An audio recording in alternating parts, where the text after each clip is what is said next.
Higit 100 alagang hayop naman or alagang aso at pusa sa bayan ng Asingan na bakunahan ng anti-rabies vaccine. Sa detalye ng balita, makakasama natin Idol Joanna De Vera.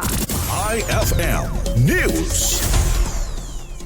Nabakunahan ng nasa higit 100 alagang aso at pusa sa isinagawang anti-rabies vaccination activity sa Barangay Palaris sa Asingan. Mula sa pangunguna ng Municipal Agriculture Office na benepisyuhan ng aktibidad ng nasa 119 na aso at pusa. Isa ito sa patuloy na pagpapaigting sa pagsulong na mapigilan ang paglaganap ng rabies. Layon rin ito na mapalawak pa ang kalaman ng mga pet owners ang ukol sa responsableng pangangalaga ng kanilang mga alagang hayop. Samantala, patuloy ang pagsasagawa ng anti-rabies activities sa iba't ibang lugar sa bayan. Kasama mula dito sa IFM Dagupan, dito si Idol Joanna De Vera, Tatak IFM.